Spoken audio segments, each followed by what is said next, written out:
Well, good morning. Welcome to Southside Baptist Church. We're so glad you're here today. My name is Gary Weber. I'm the pastor here at Southside, and we are excited to be together and have you with us today. We started a new series last week called Money Talks, and we're going to continue that through today and next week. And what we're really finding out is that money talks, when we say that phrase, we hear it, and it often means that money talks in terms of it buys some sort of influence or power. It buys what we want. Our money talks. But we also understand and recognize that our money talks about us.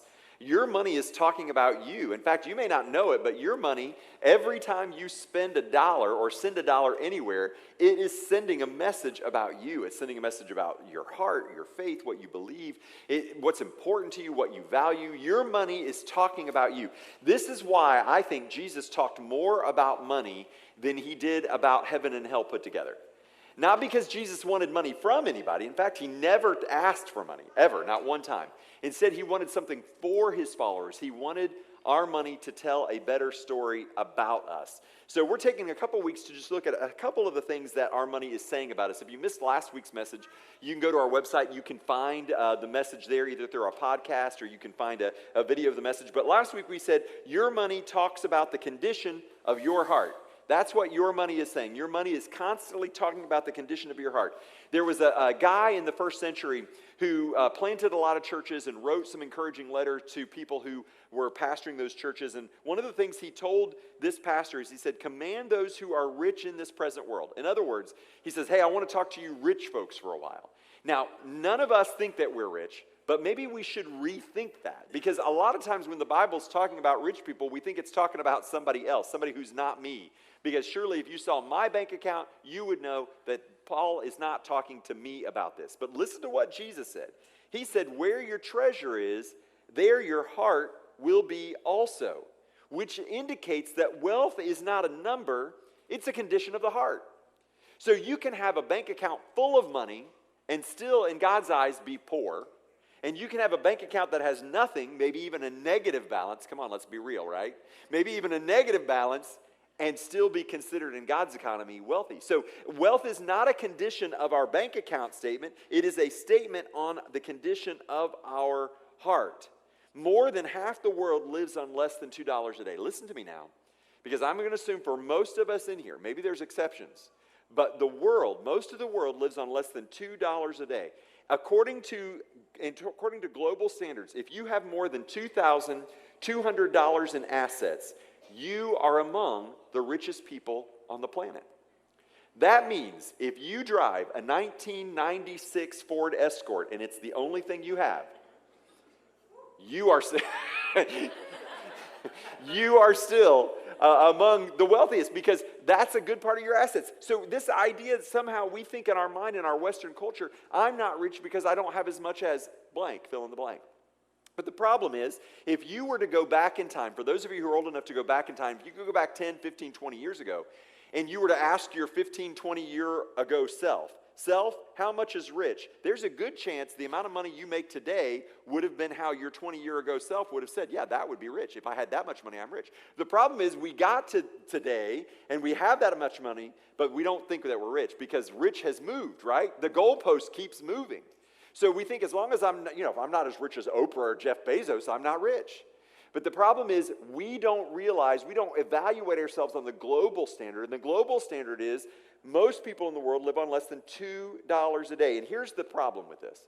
The failure to believe that we are rich keeps us chasing a wealth we will never realize we already have. Let me tell you what I mean by that.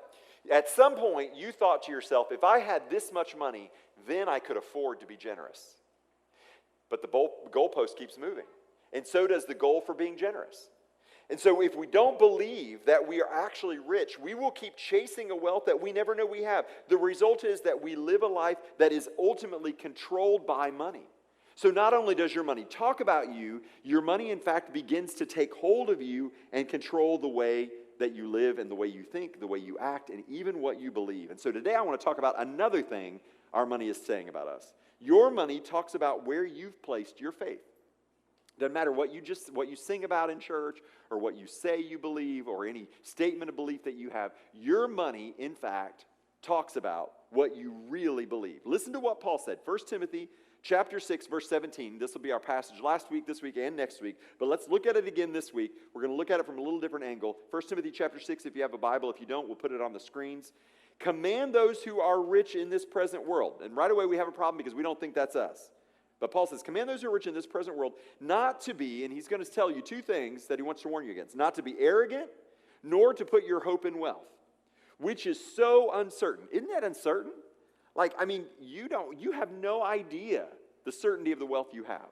It is so elusive. There can be things outside of your control, and your money could be gone. Things that you can't plan for, you can't save enough for, and then just overnight, that money can evaporate. He says, so command those who are rich not to put their hope in wealth, which is uncertain, but to put their hope in God, who richly provides us with everything for our enjoyment. Command them to do good, to be rich in good deeds, and to be generous and willing to share. In this way, they will lay up treasure for themselves as a firm foundation for the coming age, so that they may take hold of that life that is truly life. Now, listen to what he's saying. He's saying, hey, remind those rich people, all those rich people, if you make more than if your lifestyle allows you to live on more than $2 a day, or requires you to live on more than $2 a day, this is you, okay? This is you. You're in the top 5% globally. Command those who are rich, command all of us, not to put your hope in the wealth, which is insecure, but instead to do good, to be generous, and to store up treasure beyond this life into eternity. Now, Paul tells us 2 things to avoid and 3 things we need to pursue if we want our money to tell a better story. And come on, if you're a believer, if you're not a believer, you're off the hook. You can tune out, you can log off, you can leave if you want, it's fine. But you might just want to listen so you've got some ammunition for all those Christians that annoy you all the time, because you can tell them what they should believe and how they should be acting, right? So he's going to give us 2 things that we should avoid. We should avoid being arrogant, and we should avoid misplaced hope. And then he's going to tell us 3 things that we need to embrace. 3 things we should pursue: faith in God, good deeds, and generosity.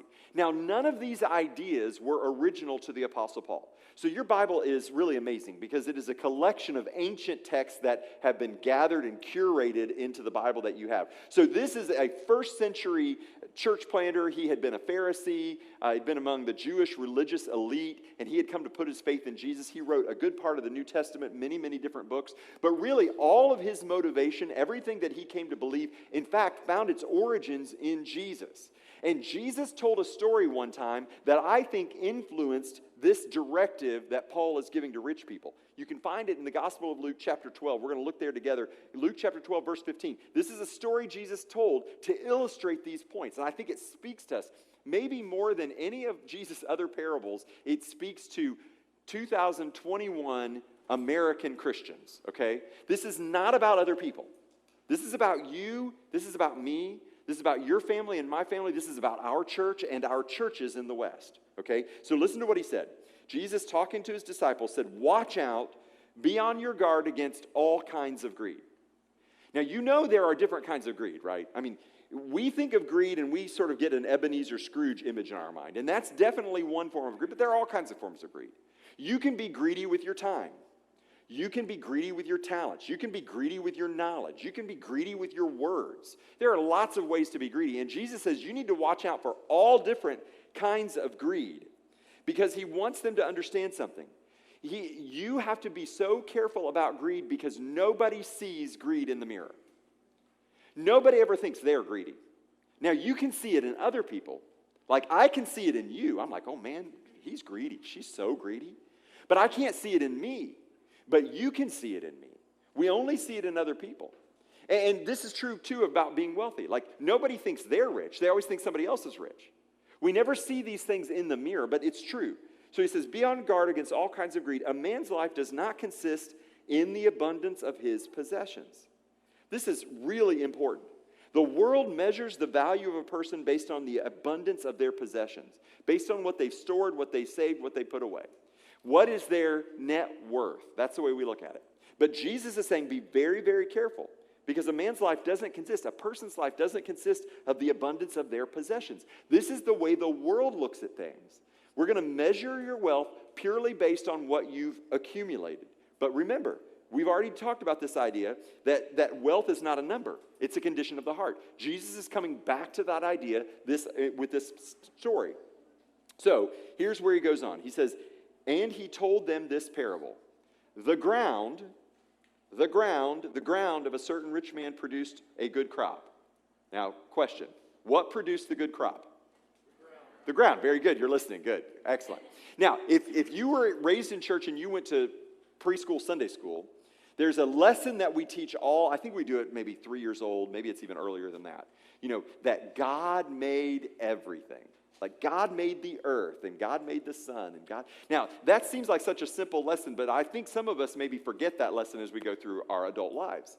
That God made the ground and the ground produced this crop, okay? So the ground of a certain rich man, notice there's a disconnection between the fact that this man is rich and what the ground is producing. The ground of a certain rich man produced a good crop. And listen to this. He thought to himself, what shall I do? I have no place to store my crops. You already see the problem, don't you? Here's the arrogance that Paul was saying to be on guard against. This man was rich. How do we know he was rich? Because he had extra. See, the better way to define rich, according to a global standard, and listen, this is really important. We tend to define rich by our culture, by our country, by our standard of living. But God created the whole world, and God so loved the world that he gave his only son. So when God, in God's economy, the way God looks at us, does he just look at us based on the fact that we live in 21st century in America? No, he looks at you on a global scale. God doesn't just love Americans, he loves the world. So therefore, God sees that most of the world lives on $2 a day. And God is comparing you and he's comparing our church and our families and our budgets based on that reality. So he's saying this idea that somehow we are not rich, he says, no, this rich man understood that there was a good crop. He had extra. If you have extra, you are rich. If you have clothes in your closet that you are not wearing right now, and you're still clothed, which I think everybody is, you have extra. If you know where your next meal is coming from because you've got money right now to buy it or it's at home in your refrigerator, and then you know that you could actually feed your family another meal, you've got extra and you're rich. See, anytime you have more than what it takes for you to live in that day means you have extra, which means by the global definition, and I think by God's definition, we're rich. He had extra. So mistake number one was arrogance. He thought he had something to do with his blessings. The ground produced this crop. He did not recognize that God was giving him these blessings. It had nothing to do with him. If there had been a drought, he wouldn't have been able to produce that crop.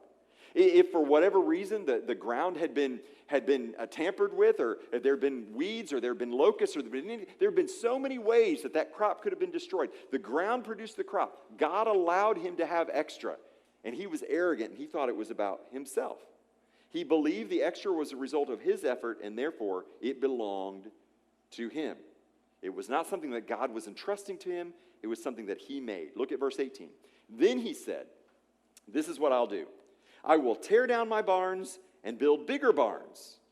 Do you know that one of the fastest growing industries throughout the 2000s in the United States has been mini storage? Like literally they are taking high-rise buildings and converting them into mini storage units for people to move their stuff. Why? Because you got extra. Now some of you are like, I've got a storage unit. We got a storage unit. Of course you do. Of course you do. Why? Because you've got so much stuff it won't fit in your house. That's why. And do you know what? This is how much extra you have. You have so much extra that you pay people to store your extra stuff. Right? Come on.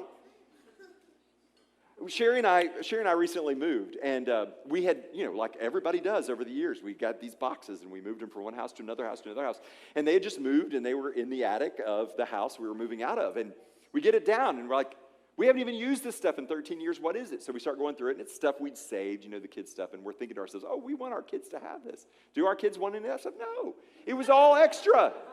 It's all extra that has just been following us around everywhere we go. We all have extra. So what is he saying? He's saying, this is what I'll do. I'll tear down my barns and build bigger ones, and there I will store all of my grains and my good. And I'll say to myself, self, you have plenty of good things laid up for you for many years. Take it easy, eat, drink, and be merry. Dude, it's time to retire. Your 401k is set. You don't have to worry. You have worked so hard. You have done everything right. You've played by the rules, and you are ready to retire and take it easy. So he comes up with a plan for storing all of his extra, and we might consider this guy a role model. I mean, in our culture, in our world today, we'd look at this guy and we'd say, this is the guy who did it right. He had a plan. He saved. He stored. He was responsible. Here's the problem, though. He did have a plan, but his plan didn't go far enough into the future. Look what happened next. Mistake number 2. He misplaced his hope. He thought the extra would provide him with security. He thought if he just had enough money, he would be okay and set. Look what happens in verse 20. But God said to him, you fool. Now that is really strong language. That is very strong language. You fool. This very night your life will be demanded from you. Then who will get what you have prepared for yourself? Hey, see, this man thought one thing, and God was thinking another thing. That's the definition of a fool. I mean, anytime we think something and God thinks something different, that means we're being foolish. This guy had one plan, God had another plan. This guy had one set of beliefs, God had a different set of realities and truths. He didn't line up with what God was thinking. This is not someone our culture would call a fool. We would, in fact, try to emulate this guy. Yet this guy ended up with nothing. He wasn't a fool for being rich. Now listen, because so far you're like, man, I am so sorry I came to church today. Right? I mean, first of all, he's talking about money. I hate it when preachers talk about money. Second of all, now he's making me feel guilty because I got a storage unit with stuff in it I haven't opened. Dude, this is terrible. But listen, he wasn't a fool for being rich, okay? It's not a sin to be rich. In fact, in the Bible, God used people of incredible wealth to accomplish his purposes and goals. It's not a sin to be rich. It's not a sin that you have extra. He wasn't a fool for being rich. He was a fool for not knowing why he was rich. Come on, church in America. That's all of you who are in here who are believers. We can be foolish if we don't understand why God has entrusted us with the resources he's entrusted to us. We can be considered foolish. Now, by the world standards, they might look and say, man, that's great. I want to be like that. But from God's standards, if we don't know why God has entrusted us with wealth, if you don't know why God has blessed you with so much extra that you have to pay somebody to store your extra, then you're a fool. You have to know the reason why. This man was a fool, not because he had extra, but because he didn't know why he had it. He wasn't a fool for having it. He was a fool for thinking that the extra was about him. But see, when we place our hope in God, it frees us to do good and live generously. This man's hope wasn't placed in God. It was placed in his extra. It was placed in his wealth. And because his hope was placed in his wealth, he wanted to hoard it and hold on to it. Instead of placing his hope in God, and if we place our hope in God, then it frees us to do good with what God has entrusted to us. It frees us to live generously with what God has given us. Let me tell you the truth, okay? This is so simple, all right? This is really simple. Like, you don't need to pay somebody like me to do what I do to tell you this. This is just so obvious. At the end of your life, other people are going to end up with all of your money and all of your stuff. They will. I mean, when you die, everything that you have, every dollar, every penny, every scrap, every possession you own, everything that you've got in those storage units that you've been saving for years and years and years, everything you have is going to belong to somebody else. And it's going to belong to somebody else for one of two reasons. There are only two reasons it's going to belong to somebody else. It's going to belong to other people because you're dead, or it's going to belong to other people because you're generous. That's it. It's one or the other. What story do you want your money to tell? Do you want your money to tell that you were a wise saver, that you were living by the world standards in such a way that you were a good money manager? Or do you want your money to tell the story that you are a generous person because you believe in and serve a generous God? Which do you want it to be? Look what he says in verse 21, because this is so important. This is where it applies to us. Like, this just isn't some great, cute story that Jesus told in the first century, and man, I'm glad he made that's a beautiful illustration. It's very poignant and all that. This is something he's saying to us. Look what he said in verse 21. This is how it will be for anyone who stores up things for himself, but is not rich toward God. Notice the comparison here, the contrast. Storing up for himself or for herself, for yourself, and being generous towards God. You can't do both. You can either store up for yourself or you can be generous to God, but you can't do both. It's one or the other. This is why Jesus said, no one can serve two masters.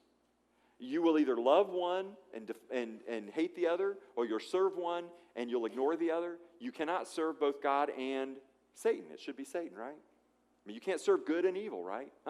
He says you can't serve God and money, because it's one or the other. You are either going to be generous towards God or you are going to be generous towards yourself. And listen, God defines greed as anyone who only stores up treasure on earth for themselves. Your money is talking about where you've placed your faith. Is your faith in your possessions and your ability to accumulate wealth and save wealth? Or is your faith, in fact, in the God who generously has given all things to you? And do you know why? Do you understand why? Here's the moral of the story. The moral of the story is not that you're going to die. That's not a big surprise. It shouldn't be a big surprise to any of us. We're all going to die. Unless Jesus comes back, we're all going to die. It's just the reality of the life that we live. And the moral of the story is not that other people are going to end up with all your stuff. I mean, you already know this is true because maybe at some point in your life, a loved one died and you were part of figuring out what are we going to do with all this stuff. And you had a yard sale just like my kids are going to have a yard sale. I mean, you think you're saving all that stuff because your kids and grandkids are going to love it? I can just tell you, no, they're not. They're going to sell it in the yard sale. Or they're going to donate it to Goodwill. Or they're going to throw it in a dumpster, right? But here's the reality. Here's the reality. We are going to die. Everything that we have is going to belong to somebody else. But that is not a total loss. This is a total loss. The total loss is that the landowner lost everything in this life with nothing to show for it in the next life.